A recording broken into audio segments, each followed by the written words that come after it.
ಸದನದಲ್ಲಿ ಅಷ್ಟೇ ಅಲ್ಲ, ಸದನದ ಹೊರಗೂ ಸಚಿವ ರಾಜೀನಾಮೆ ಕಹಳೆ ಜೋರಾಗಿದೆ. ವಿಧಾನಸಭೆಯ ಒಳಗಡೆ ಪ್ರತಿಪಕ್ಷಗಳ ಶಾಸಕರು ಘೋಷಣೆ ಕೂಗಿದ್ರೆ, ಇತ್ತ ವಿಧಾನಸೌಧದ ಹೊರಗೆ ಪ್ಲೇ ಕಾರ್ಡ್ ಹಿಡಿದು ಕಮಲ ಕಲಿಗಳು ಧರಣಿ ಮಾಡಿದ್ದಾರೆ. ವಿಧಾನಸೌಧದ ಹೊರಗಡೆಯೂ ಕಮಲ ಪಡೆ ಕಹಳೆ. ನಾಗೇಂದ್ರ ರಾಜೀನಾಮೆ ಕೊಡುವವರೆಗೂ ಹೋರಾಟದ ವಾರ್ನಿಂಗ್. ವಾಲ್ಮೀಕಿ ಹಣ ಎಲ್ಲೋಯ್ತು? ರಾಹುಲ್ ಗಾಂಧಿ ಮನೆಗೆ ಹೋಯ್ತು. ವಾಲ್ಮೀಕಿ ಹಣ ಎಲ್ಲೋಯ್ತು? ರಾಹುಲ್ ಗಾಂಧಿ ಮನೆಗೆ ಹೋಯ್ತು. ವಾಲ್ಮೀಕಿ ಹಣ ಎಲ್ಲೋಯ್ತು? ರಾಹುಲ್ ಗಾಂಧಿ ಮನೆಗೆ ಹೋಯ್ತು. ಸಚಿವ ಬಿ ನಾಗೇಂದ್ರ ರಾಜೀನಾಮೆಗೆ ಆಗ್ರಹಿಸಿ ವಿರೋಧ ಪಕ್ಷಗಳು ಸರ್ಕಾರದ ವಿರುದ್ಧ ತೊಡೆತಟ್ಟಿ ನಿಂತಿವೆ. ಒಂದೆಡೆ ವಿಧಾನಸೌಧದ ಒಳಗಡೆ ಶಾಸಕರು ಗದ್ದಲ ಕೋಲಾಹಲ ನಡೆಸಿದ್ರೆ, ಇನ್ನೊಂದೆಡೆ ವಿಧಾನಸೌಧದ ಹೊರಗಡೆಯೂ ಕಹಳೆ ಮೊಳಗಿಸಿದ್ದಾರೆ. ಗದ್ದಲ ಗಲಾಟೆಯಿಂದ ಸದನ ಮುಂದೂಡಿದ ನಂತರ ವಿಧಾನಸೌಧದ ಕೆಂಗಲ್ ಗೇಟ್ ಬಳಿ ಬಿಜೆಪಿ ನಾಯಕರು ಜಮಾಯಿಸಿ ದಲಿತರ ಹಣ ನುಂಗಿದ ಕಾಂಗ್ರೆಸ್ಗೆ ಧಿಕ್ಕಾರ ಅಂತ ಆಕ್ರೋಶ ಹೊರಹಾಕಿ ನಾಗೇಂದ್ರ ರಾಜೀನಾಮೆಗೆ ಪಟ್ಟು ಹಿಡಿದಿದ್ದಾರೆ. ದಲಿತರ ಹಣ ಎಲ್ಲಿ ಹೋಯ್ತು? ರಾಹುಲ್ ಗಾಂಧಿ ಮನೆಗೆ ಹೋಯ್ತು. ವಜಾ ಮಾಡಿ ಕೊಡ್ಲೇಬೇಕು. ವಿಧಾನಸೌಧದ ಕೆಂಗಲ್ ಗೇಟ್ ಬಳಿ ಪ್ರತಿಪಕ್ಷ ನಾಯಕ ಆರ್ ಅಶೋಕ್, ಬಿಜೆಪಿ ರಾಜ್ಯಾಧ್ಯಕ್ಷ ಬಿವೈ ವಿಜಯೇಂದ್ರ ಹಾಗೂ ವಿಧಾನ ಪರಿಷತ್ ವಿಪಕ್ಷ ನಾಯಕ ಛಲವಾದಿ ನಾರಾಯಣಸ್ವಾಮಿ ನೇತೃತ್ವದಲ್ಲಿ ಬೃಹತ್ ಪ್ರತಿಭಟನೆ ನಡೆದಿದೆ. ವಾಲ್ಮೀಕಿ ನಿಗಮದಲ್ಲಿ ಬಡ ದಲಿತರ ಹಣವನ್ನ ನುಂಗಿ ನೀರು ಕುಡಿದಿದ್ದಾರೆ.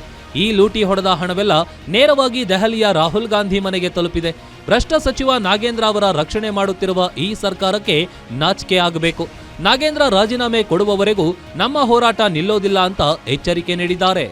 ಕಳೆದ 3 ದಿನದಿಂದ ಕೂಗ್ತಾ ಇದ್ದೀರಿ, ಘೋಷಣೆ ಆಗ್ತಾ ಇದ್ದೀರಿ. ಯಾತಕ್ಕೋಸ್ಕರ ಅಂದ್ರೆ ದಲಿತರ ಹಣ ವಾಪಸ್ ಬರಲಿ, ಮತ್ತೆ ಹಣ ದಲಿತರಿಗೆ ಹೋಗ್ಲಿ ಅಂತ. ಆದ್ರೆ ಕಾಂಗ್ರೆಸ್ ಅವರು ಮೌನವಾಗಿ ಕೂತಿದ್ದಾರೆ.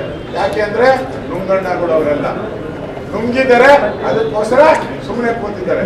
ಇದರ ವಿರುದ್ಧ ಇವತ್ತೂ ನಾವು ಪ್ರತಿಭಟನೆ ಮಾಡ್ತೀರಿ, ನಾಳೆನೂ ಪ್ರತಿಭಟನೆ ಮಾಡ್ತೀರಿ. ನಿಮಗೆ ಮಾನ ಮರ್ಯಾದೆ ಇದ್ರೆ, ಸದನ ನಡಿಬೇಕು ಅನ್ನೋ ಆಸೆ ಇದ್ರೆ, ಚರ್ಚೆ ಆಗಬೇಕು ಅಂತ ಆಸೆ ಇದ್ರೆ, ಒಪ್ಪನಿಗೋಸ್ಕರ ಯಾಕೆ ಇಡೀ ಸದನ ಹಾಳು ಮಾಡ್ತಾ ಇದ್ದಾರೆ?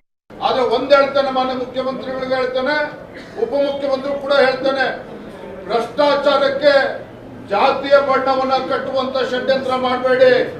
ಭ್ರಷ್ಟಾಚಾರಕ್ಕೆ ಜಾತಿಯ ಬಣ್ಣ ಕಟ್ಟಬೇಡಿ.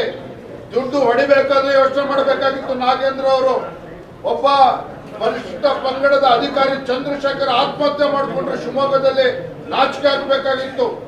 ಅಂತ ಒಬ್ಬ ಭ್ರಷ್ಟನ ಮತ್ತೆ ಕ್ಯಾಬಿನೆಟ್ ತೆಗೆದುಕೊಳ್ತಿರಲಿಲ್ಲ. ನಿಮ್ಗೇನಾದ್ರೂ ಸರ್ಕಾರಕ್ಕೆ ನಾಚಿಕೆ ಮಾನ ಮರ್ಯಾದೆ ಏನಾದ್ರು ಇದ್ರೆ. ಒಟ್ನಲ್ಲಿ ವಾಲ್ಮೀಕಿ ನಿಗಮದ ಹಗರಣದ ಕಾವು ದಿನದಿಂದ ದಿನಕ್ಕೆ ಹೆಚ್ಚಾಗ್ತಾ ಇದ್ದು, ಸರ್ಕಾರದ ಸಮರ್ಥನೆ ಹಾಗೂ ಪ್ರತಿಪಕ್ಷಗಳ ಪಟ್ಟಿನ ನಡುವೆ ಮುಂಗಾರು ಅಧಿವೇಶನದ 2ನೇ ದಿನವೂ ಗದ್ದಲದಲ್ಲೇ ಕೊನೆಗೊಂಡಿದೆ. ನಾಳೆಯೂ ಸಹ ಇದೇ ಕಿಚ್ಚು ಮುಂದುವರಿಯುವ ಎಲ್ಲಾ ಲಕ್ಷಣಗಳು ಕಾಣಿಸ್ತಿವೆ.